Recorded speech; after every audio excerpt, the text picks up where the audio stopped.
Bonjour frères et sœurs, vous êtes avec le Père Sébastien Montaguer, le curé du secteur paroissial de Beaugneux, entre Luberon et Mont-de-Vaucluse.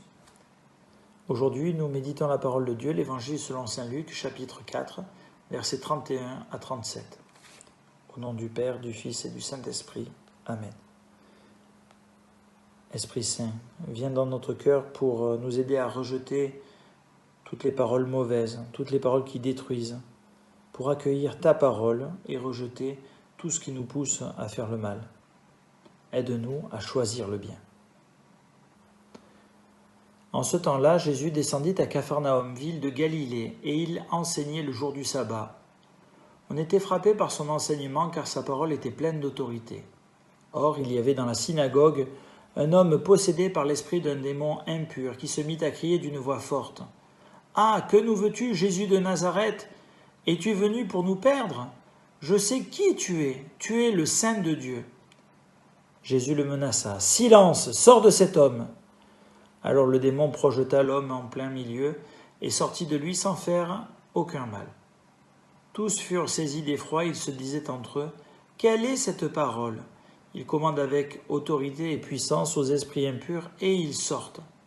Et la réputation de Jésus se propageait dans toute la région. Acclamons la parole de Dieu. Louange à toi, Seigneur Jésus. Avoir bonne réputation, c'est important, car souvent celle-ci est le reflet à l'extérieur de ce que nous vivons à l'intérieur.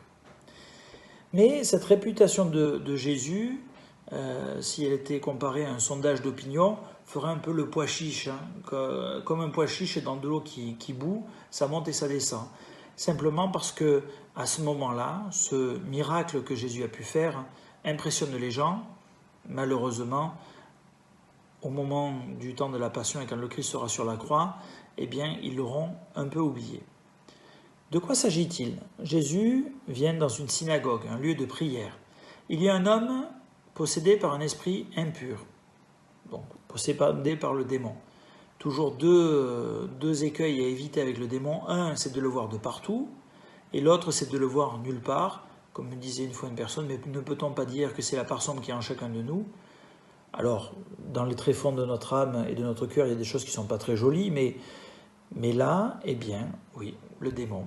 Un ange qui a refusé, avec la liberté que Dieu lui avait donnée, d'être proche de Dieu et des hommes, et qui du coup s'évertue à montrer à Dieu que sa création est ridicule et ne mène à rien, eh bien voilà, qu'il possède cet homme. Comment exactement? Pourquoi?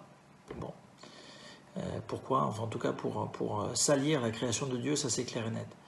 Et donc, voilà ce démon qui parle par la bouche de cet homme et qui reconnaît que Jésus est le Saint de Dieu, celui qui est mis à part par Dieu, celui qui est consacré par Dieu.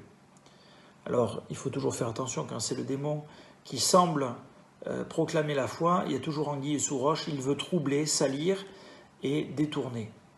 Évidemment, les cris devaient plus flanquer la trouille aux gens qui écoutaient Jésus que le contenu du message. Et voilà Jésus qui n'a pas peur du tout du démon, et c'est bien que lui est fils de Dieu, et surtout, son désir est que tout homme et toute femme ait la vie, qu'il soit sauvé. Voilà pourquoi ils ne naissent même pas l'autre, essayer de faire ses saletés. Et les gens sont impressionnés de dire « Oh, mais on sent bien qu'il y a des choses qui nous dépassent, tant de l'ordre de Dieu que de l'ordre du démon. » Et le grand risque, c'est de faire un peu une espèce de mélange de tout cela, en disant « c'est du pareil au même ». Non, non, non. Tout ce qui est de l'ordre de l'amour de Dieu est infiniment plus grand que les attaques du démon. Soyons clairs, nous avons à croire en Dieu, nous avons à savoir que le démon existe, mais pas lui prêter plus d'attention que ça. Ouvrir notre cœur au Seigneur, voir comment, en choisissant, et parfois c'est pénible, ça demande des efforts, comment choisir de faire le bien, choisir le Seigneur pour aller dans le sens de la vie.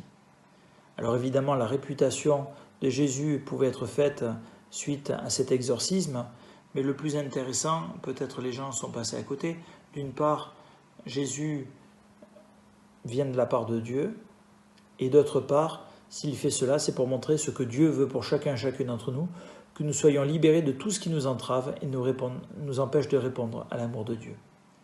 Bonne journée à vous et que Dieu vous bénisse, lui qui est Père, Fils et Saint-Esprit. Amen. Bonne journée.